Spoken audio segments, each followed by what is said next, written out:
আমরা দেখছি যতই সময় যাচ্ছে ততই বাংলাদেশে একটা অ্যানার্কিক সিচুয়েশন, একটা পুরোপুরি একটা নৈরাজ্য সৃষ্টি করার অপচেষ্টা চলছে।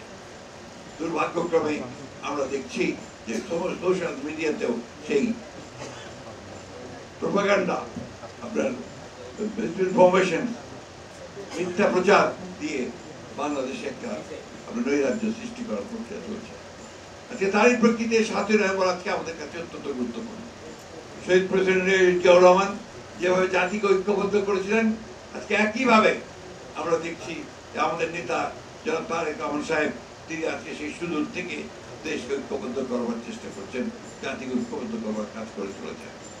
এবং দেশের বেগম খালেদা জিয়া যেভাবে আমাদেরকে পরিচালিত করেছিলেন, তার দীর্ঘ ৯ বছর স্বৈরাচার বিরোধী সংগ্রামে, পরবর্তীকালে ফ্যাসিবাদী সংগ্রামে সেইভাবে একইভাবে আজকে আমাদের নেতা, আমাদের তরুণ নেতা তারেক রহমান তিনি আমাদের দলকে পরিচালিত করছেন এবং জাতিকে নতুন আশা যোগাচ্ছেন।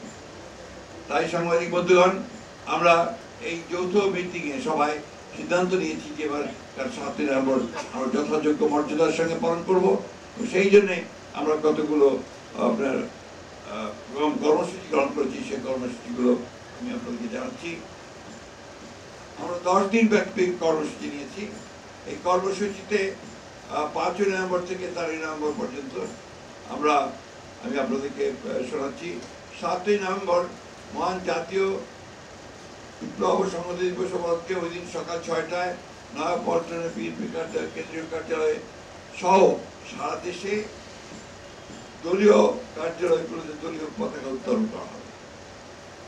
2 নম্বরে দিবসটি উপলক্ষে 7ই নভেম্বর সকাল 10টায় দলের জাতীয় নেতৃবৃন্দ সহ সকল পর্যায়ের নেতাকর্মী মহান স্বাধীনতার ঘোষক সাবেক রাষ্ট্রপতি শহীদ প্রেসিডেন্ট জিয়াউর রহমানের মাজারে পুষ্পস্তবক অর্পণ করবেন ও ফাতিহা পাঠ করবেন।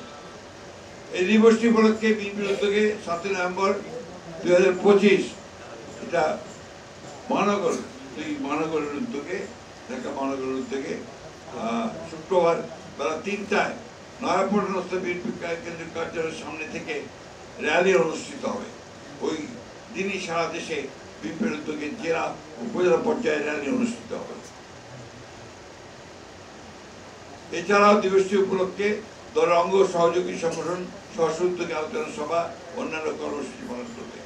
এর মধ্যে শ্রমিক দল 5ই নভেম্বর আলোচনা সভা করবে, ছাত্র দল 8 নভেম্বর টিএসসিতে আলোকচিত্র 7 ও 8 এবং আলোচনা সভা টিএসসিতে, ওলামা দল 9 নভেম্বর এতিম শিক্ষার্থীদের মাঝে শিক্ষা উপকরণ বিতরণ করবে, তাঁতি দল 10 নভেম্বর আলোচনা সভা করবে, কৃষক দল 11 তারিখে আলোচনা সভা করবে, জাসাস 13 তারিখে শহীদ মিনারে সন্ধ্যায় সাংস্কৃতিক অনুষ্ঠান আয়োজন করবে। আর ইতিমধ্যে 12 তারিখে ঐতিহাসিক 7ই নভেম্বর জাতীয় বিপ্লব সংহতি উপলক্ষে বিএনপির উদ্যোগে 12ই নভেম্বর 2025 বুধবার 332 সম্মেলন কেন্দ্রে আলোচনা সভা অনুষ্ঠিত হবে।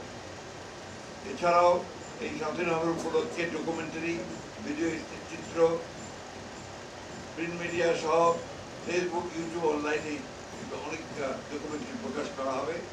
এর মধ্যে 7ই বিপ্লব সংহতি উপলক্ষে পোস্টার ও প্রপত্র প্রকাশ করা হবে। এই ছিল আমাদের কর্মসূচি। আশা করি আপনারা সেটা নিয়েছেন, আমাদের টিপু সাহেবের কাছে কপি নিয়ে নিতে পারবেন। এই বিষয়ে আমরা আবারও আপনাদের সামনে এই বিষয়টা তুলে ধরতে চাই যে 7ই নভেম্বর আমাদের রাজনৈতিক জীবনে, জাতীয় জীবনে গুরুত্বপূর্ণ বলেই আমরা এই দিনটিকে স্মরণ করে রাখতে চাই এবং 7ই নভেম্বরের যে আপনার দর্শন, সেই দর্শনকে সামনে নিয়ে সামনের দিকে এগিয়ে যেতে চাই। আমাদের সব